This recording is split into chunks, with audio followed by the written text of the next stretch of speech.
જય જય સ્વામી સમર્થ. આપણે અક્કલકોટ સ્વામી મહારાજ એમનું જીવન ચરિત્ર અને એમના જે અનેક શિષ્યો થઈ ગયા તો એ શિષ્યોનું જીવન ચરિત્ર આ પ્રવચન શૃંખલામાં શ્રવણ કરી રહ્યા છે.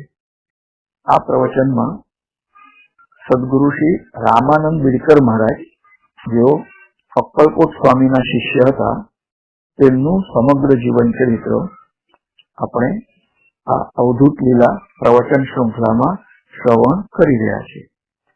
તો રામાનંદ બિડકર મહારાજ અને એમના જે પૂર્વજો હતા તો એ વિશે વાત કરીએ.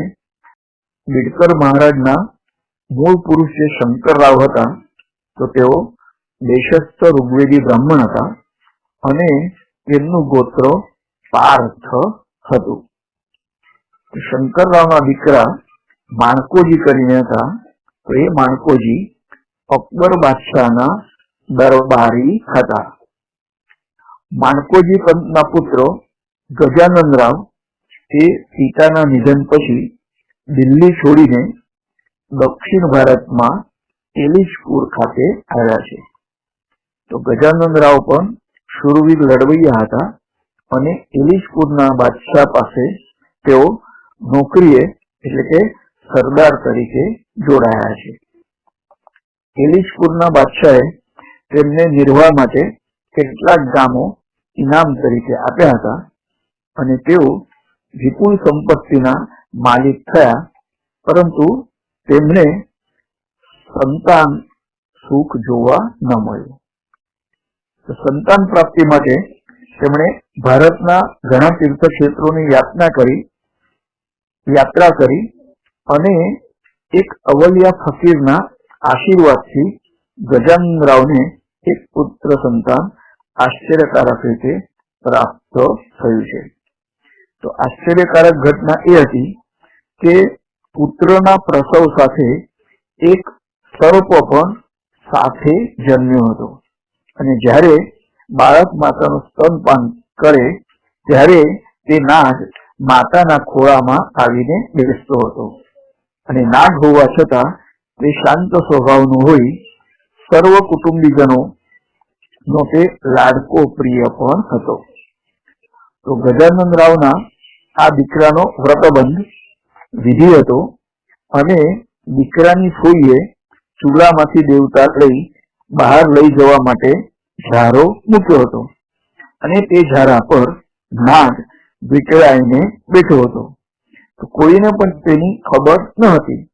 તો પ્રજ્વલિત દેવતાથી એ નાગ દાઝીને મૃત્યુ પામ્યો છે. તો પહેલા જે ચૂલો સળગાવતા હતા અને ચૂલામાં વધેલો જે દેવતા હોય તેઓ બહાર લઈ નાખતા હતા. તો બહાર નાખતી વખતે ત્યાં નાગ બેઠો હતો તેનો ખ્યાલ ન આવ્યો, આથી એ નાગ બળીને ભસ્મ થઈ ગયો છે. તો તે જ ક્ષણે ઘરની બહાર યજ્ઞોપવિતનો મંડપ હતો. તો એ મંડપમાં જેને જનોઈ આપવામાં આવવાની હતી એ બટુ ધડામ દઈને ફસડાઈ પડ્યો છે અને તેના મોંમાંથી ફીણ નીકળવા લાગ્યું છે અને તે મૃત્યુને પ્રાપ્ત થયો છે. તો સમગ્ર ઉત્સવ સમારંભમાં શોકનું મોજું ફેલાઈ ગયું અને બધા જ લોકો દુઃખી થયા છે. તો બાળકના માતા પિતાનો સંસારમાંથી રસ ઉડી ગયો અને પશ્ચાતાપની આગમાં શેકાતા ગજાનંદરાવ અને તેમની પત્નીએ શોક નિવૃત્તિ માટે ધર્મ, વ્રત, યાત્રા આદિ સાધનોનો આશ્રય લીધો છે. એક વખત દાઝીને ગતપ્રાણ થયેલો નાગ માતાના સ્વપ્નમાં આવ્યો છે.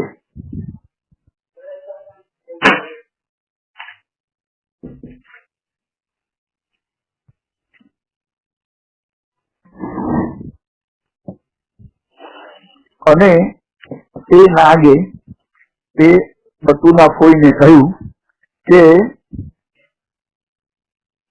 મને દજાડીને મારો પ્રાણાંત કરનાર ફોઈનો વંશ વેલો તો હું આગળ વધવા દઈશ નહીં, પરંતુ તમારો વંશ પણ ફક્ત 7મી પેઢી સુધી જ ચાલવા દઈશ.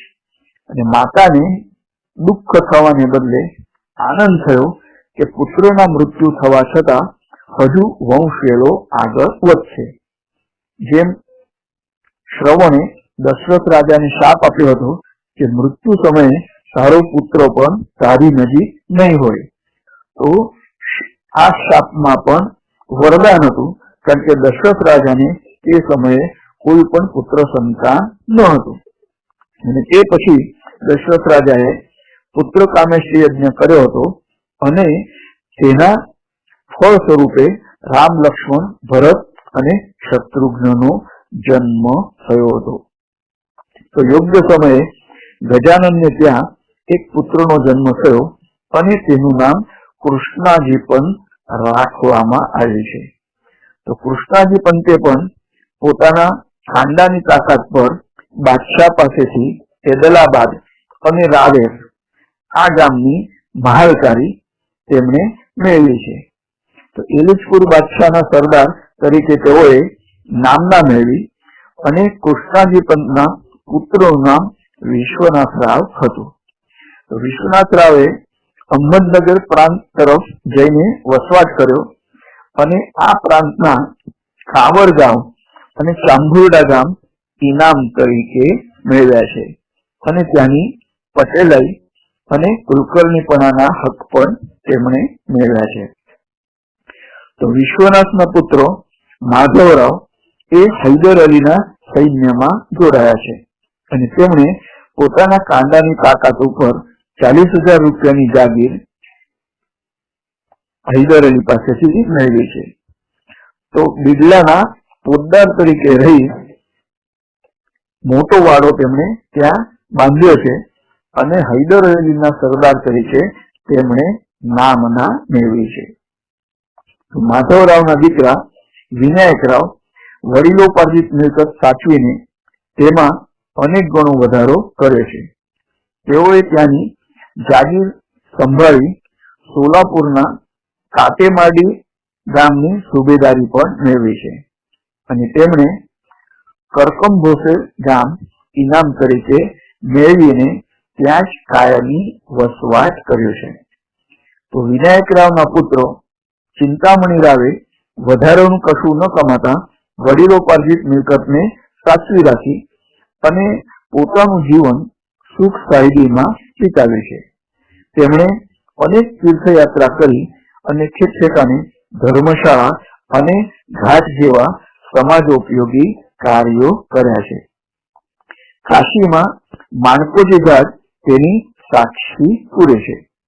તો ચિંતામણી રાવ કાશી નગરીમાં ગંગા સ્નાન કરતા હતા ત્યારે રેતીમાં બીજો કોઈ કાંકરો કે પથ્થર દેખાતો ન હોવા છતાં તેમને એક પથ્થરની હનુમાનજીની મૂર્તિ જડી અને તે હનુમાનની તેમના પત્ની અંતઃકરણ પૂર્વક પૂજા કરતા હતા.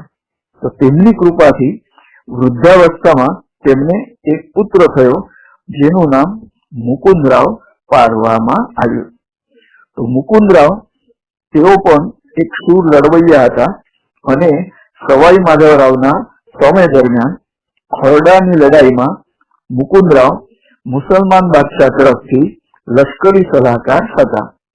આ યુદ્ધમાં મુકુંદરાવ અપયશને પાત્ર ઠર્યા અને પેશવાના કેદી તરીકે તેઓને પૂનામાં લાવવામાં આવ્યા છે. તો મુકુંદરાવને કસ્બા પેટની શિંપી લાઈનમાં નજર કેદી તરીકે રાખવામાં આવ્યા અને ત્યારથી તેમણે કલમ અને કાગળનો સંગ છોડીને પુરાણ ગ્રંથોનું વાંચન શ્રવણ કરવાનું શરૂ કર્યું છે. તો પુરાણ શ્રવણ કરવા તેમણે એક પંડિતની પણ નિમણૂક કરી હતી.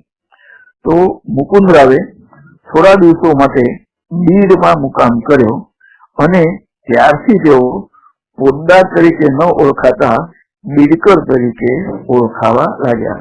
જે રામાનંદ બીડકર મહારાજ એમની જે અટક હતી બીડકર એ આ મુકુંદરાવના સમયથી એ રૂઢ થઈ છે.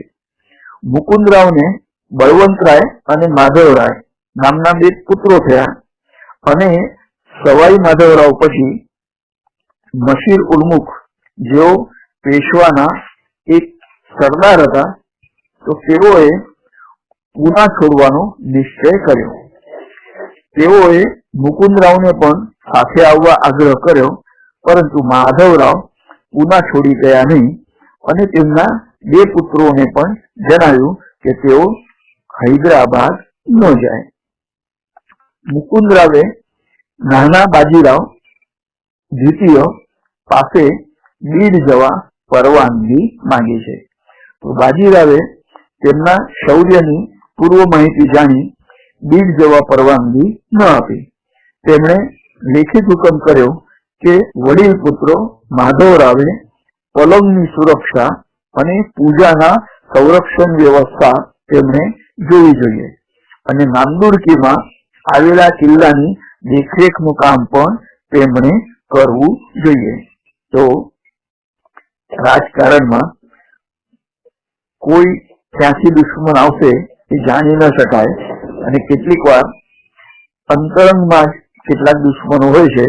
આથી પેશવા અને એવા સરદારો માટે પલંગની આજુબાજુની રક્ષણનું પણ મહત્વ હતું કે જેથી કોઈ પણ દુશ્મન એમના ઉપર હુમલો ન કરે. તો કનિષ્ઠ પુત્રો માધવરાવને કોકણ પ્રદેશમાં આવેલા સિંધુદુર્ગ તાલુકાની મામલતદારી આપી છે. થોડા વર્ષો પછી માધવરાવનું દહીં ભાત ખાઈને વાત રોગ થવાથી મૃત્યુ થયું છે અને મુકુંદરાવને ઘડપણમાં પુત્ર શોક સહન કરવો પડ્યો છે. બળવંતરાવને સર્વ સંસારી સંપત્તિ અને જવાબદારી સોંપી મુકુંદરાવે બાકીનું આયુષ્ય ઈશ્વર ભજનમાં ગાળ્યું છે. તો બળવંતરાવ કદાવર શરીરધારી હોય તેમનો ચહેરો પ્રભાવશાળી હતો. તેઓ લશ્કરી કામમાં નિષ્ણાત અને પ્રામાણિક પણ હતા. તો પેશવાને પણ તેમના પર વિશ્વાસ હતો. તો પૂના જિલ્લાના સોનોટી અને સોરાચી આળંદી, તો જ્ઞાનેશ્વરનું સમાધિ સ્થળ છે એ દેવાચી આળંદી ઓળખાય છે, જ્યારે આ બીજું ગામ છે સોરાચી આળંદી. એ બંને વચ્ચે નાંદુરકીનો કિલ્લો આવેલો છે. તો બળવંતરાવ આ કિલ્લાની દેખરેખ રાખતા હતા અને અહીં તેમની નજર એક દરજી કોમની સુંદર યુવાન સ્ત્રી પર પડી છે અને તે સ્ત્રીએ બળવંતરાવનું મન ચોરી લીધું. તો આ સ્ત્રી દાગીનાની ચોરી નિમિત્તે કેદી તરીકે કિલ્લામાં દાખલ થઈ હતી. તો બળવંતરાવે તે સ્ત્રી પ્રત્યે સહાનુભૂતિ દર્શાવી અને તેને કેદમાંથી છોડાવી અને પોતાની પાસે તેને આશ્રય આપ્યો છે. તો આથી સમગ્ર દરજી સમાજના લોકો એકઠા થઈ પૂનામાં પેશવાના શનિવાર વાડા પાસે એકઠા થયા અને આ વાતનો તેમણે વિરોધ કર્યો. તો પેશવાએ આ બાબતમાં બળવંતરાવને સર્વ હકીકત પૂછી છે. તો બળવંતરાવે પેશવાને જણાવ્યું કે તેમના એક લગ્ન તો થયા છે, પરંતુ સ્ત્રી અનુરૂપ ન હોવાથી એ લગ્ન થયું કે ન થયું એ બરાબર છે. એટલે પેશવાએ દરજી સમાજના માણસોને પૈસા આપી મનાવી લીધા અને બળવંતરાયને બીજા લગ્ન કરવા માટે 2 લાખ રૂપિયા આપ્યા છે અને તે સ્ત્રી દ્વારા બળવંતરાવને 2 પુત્રો થયા છે. તો બળવંતરાવ પેશવાના ખાસ વિશ્વાસુ હતા અને બળવંતરાવ શૂરવીર લડાયક મિજાજના યોદ્ધા હોઈ યુદ્ધ કલામાં પણ પારંગત હતા. તેઓ ઘોડેસવારીમાં, નિશાન તાકવામાં, દ્વંદ્વ યુદ્ધમાં પણ નિષ્ણાત હતા. તો પેશવાને અનેક આંતરિક શત્રુઓ હોવાથી વ્યક્તિગત સંરક્ષણ માટે તેમણે બળવંતરાવની નિમણૂક કરી. તો એક વખત પેશવા પર પ્રહાર કરનાર દુશ્મનની તલવારને રોકીને તેમણે પેશવાનું રક્ષણ કર્યું હતું. તો તલવાર આદિ શસ્ત્રોના અનેક ઘા તેમના શરીર પર દેખાતા હતા અને પેશવાએ લગ્ન માટે પૈસા આપ્યા. આથી બળવંતરાવે બારસી તાલુકાના વરડ વાઘોલી ગામના કુલકર્ણી વેંકટરાવની દીકરી ગંગુતાઈ સાથે તેમણે દ્વિતીય વિવાહ કર્યો છે. તો ગંગુતાઈ એક સ્વરૂપવાન સ્ત્રી હતા. બળવંતરાવની ઉંમર 50 વર્ષની હતી અને તેમને 2 પુત્રો અને 4 કન્યા થઈ. મૃત્યુ સમયે બળવંતરાવની ઉંમર 99 વર્ષની હતી અને મૃત્યુ પૂર્વે થોડા દિવસ તેમને ચસક ભરાઈ. તેથી તેમને શારીરિક દુઃખની શરૂઆત થઈ છે. છેલ્લા દિવસે બળવંતરાવે 5 વેઢવી તથા પાશેર ઘી આરોગ્યું અને ભોજનોત્તર તેમણે કહ્યું છે કે આજે અમે પૃથ્વી પરથી વિદાય લઈશું. સાંજે તેમને ચસક ભરાઈ અને તેમજ તેમનો શ્વાસ બંધ થઈ ગયો અને એ શ્વાસ રૂંધાઈ જવાને લીધે તેમનું અવસાન થયું. તો મૃત્યુ સમયે બળવંતરાવના નાના પુત્રો એટલે કે આપણા ચરિત્રનાયક શ્રી રામાનંદ મહારાજ એ વખતે 7 વર્ષના હતા. તો આવા શૂરવીર અને લડાયક કુટુંબમાં રામાનંદ બિડકર મહારાજે જન્મ લીધો હતો. તો સંત તરીકે તેઓ તો તેમના જીવનમાં અનેક વળાંકો આવ્યા, પરંતુ એમના પૂર્વજોનો આ ઇતિહાસ આપણે શ્રવણ કર્યો અને રામાનંદ બિડકર મહારાજનો જન્મ તથા બાળપણ એ આપણે આવતા પ્રવચનમાં શ્રવણ કરીશું. તો આ અવધૂત લીલા અંતર્ગત અક્કલકોટ સ્વામી મહારાજ અને તેમના શિષ્યોના જીવન ચરિત્રો આપણે શ્રવણ કરી રહ્યા છે અને તેમાં રામાનંદ બિડકર મહારાજનું જીવન ચરિત્ર આપણે શ્રવણ કરી રહ્યા છે. જય જય સ્વામી સમર્થ.